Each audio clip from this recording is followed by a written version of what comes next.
This is the story of Willie.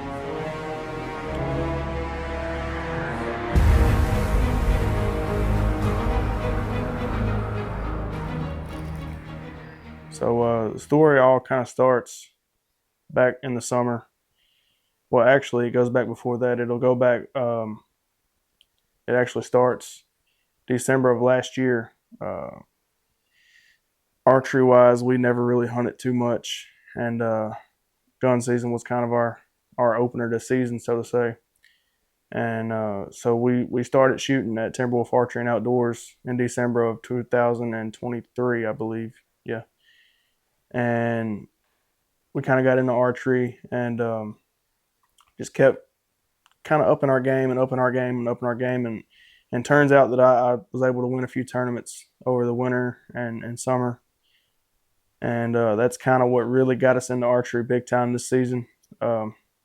Willie kind of come on the scene early summer when they start growing horns back, and you can tell. But Willie was really noticeable because one of his eyes would glow at night and one wouldn't. So he only had one eye that worked. And so we knew who he was right off the bat and was able to tell which one was him every time we got a picture. We watched him and the bachelor group that he ran in pretty much all summer. And they was pretty consistent coming in every day just about. I believe he was the biggest of the bachelor group that we had then. There was another buck that we called Bean Can that I've actually got some history with that you guys will see at some point. Not right now, but you will see at some point. He didn't run with them, but he did run in the area that they ran. So he kind of stayed nocturnal for the most part. He didn't come out a whole lot during the daytime. But Willie, on the other hand, he would come out regularly with his bachelor group, a couple smaller bucks, and later in the summer, 10-pointer kind of made his way into the bachelor group as well.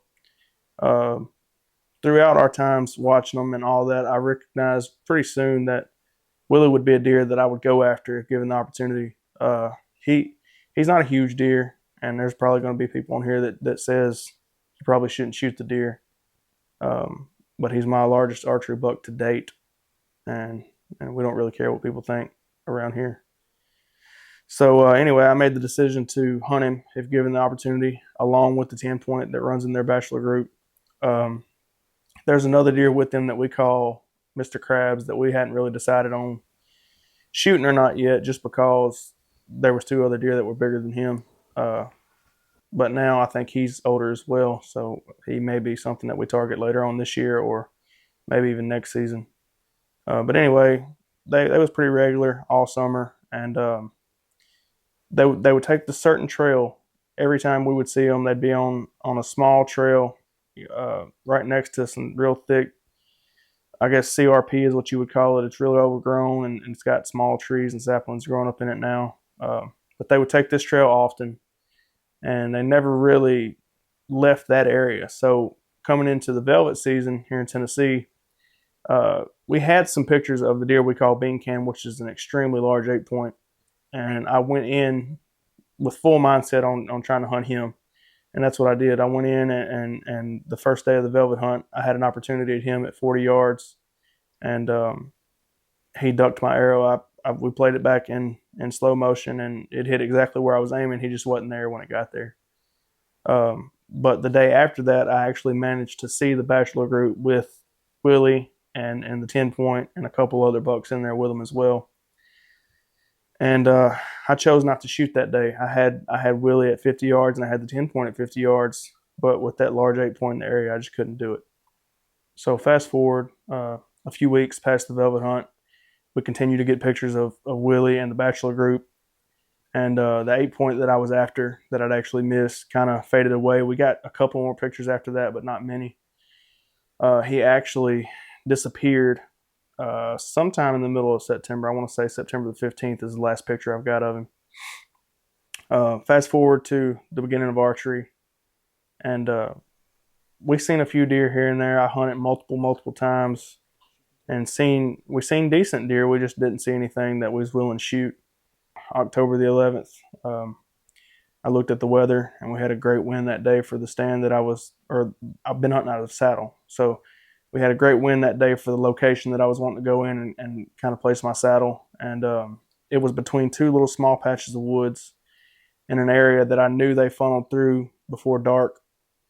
And then they would make their way up and go to a oak lot that was dropping tons of acorns at nighttime. Big bean field on the other side of this, and I knew that's where their destination was at night. So the only way I could get in there and harvest them was to get somewhere around those wood lots in the center of that big CRP field, and that's exactly what I did.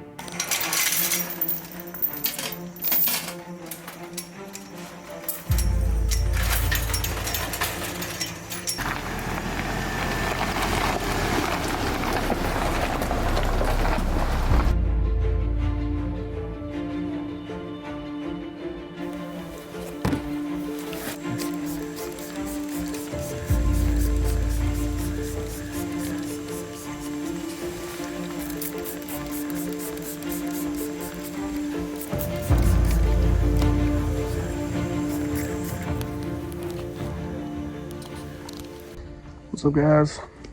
Welcome back to another episode. We're over here at the farm, getting ready to head back in here.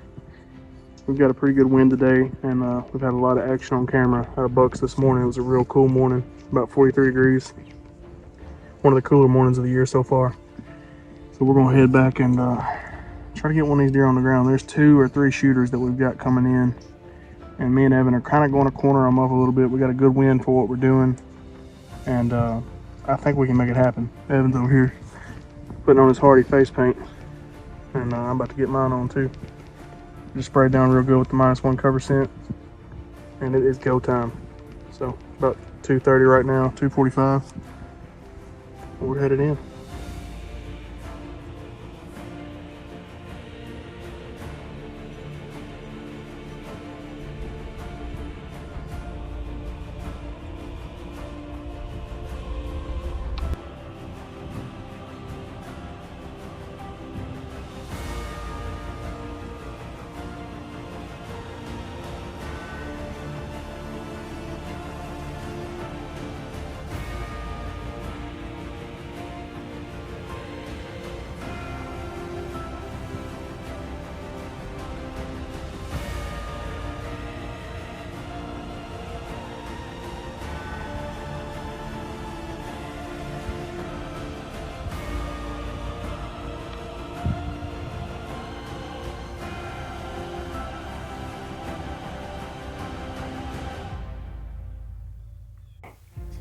What's up, guys?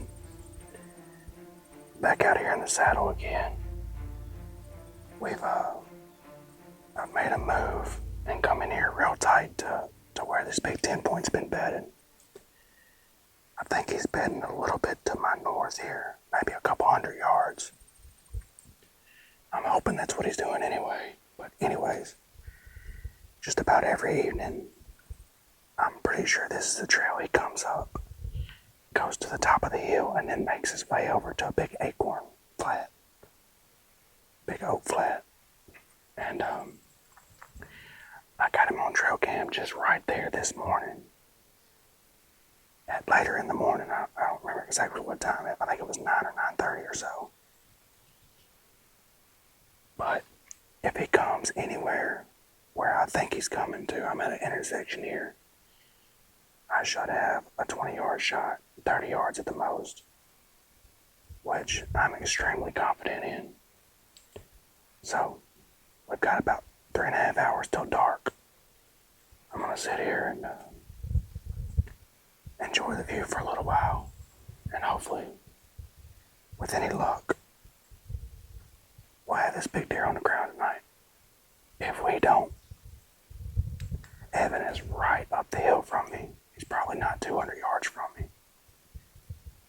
And he's going to cover that side of the field, which is where he goes to after I think he comes through here.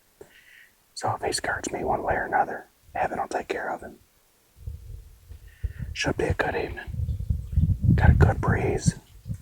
It's taking my wind where I need it to go. And I sprayed down real good with the -1 cover scent. So, fingers crossed. Let's see what happens.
tried so long to kill a good deer with a bow.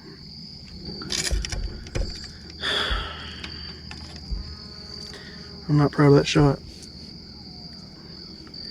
I'm not proud of that shot at all.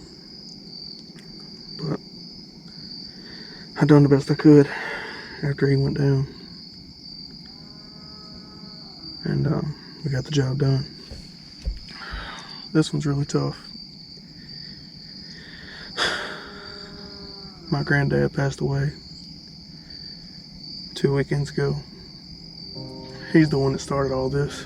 He's the one that started taking the family hunting, and all this is because of him. I've hunted so hard to get this done. It's such a blessing to be out here and enjoy God's country. And can't thank him enough for allowing us to do this. Such a blessing, man. Such a blessing. I hate to get emotional, but it's just so hard to do this and come out and take deer this way with a bow. We've practiced all summer. And I feel like that's why that deer's on the ground right now. The reason I shot high is because the first shot I ranged him, or I didn't range him, I ranged a spot up there by him. And it said 33 yards, so I shot him for about 32, 33 yards. And he was 30.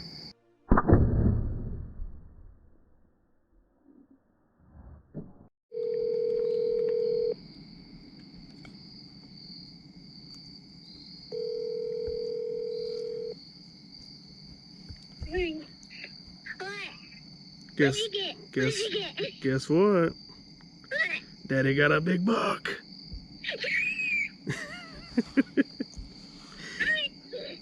What do you think about that? I'm talking to you.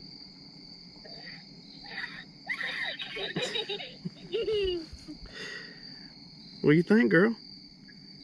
Thank you. Well, you're welcome. I want you to come here and let me see it. I sure will. He's laying on the ground in front of me right here.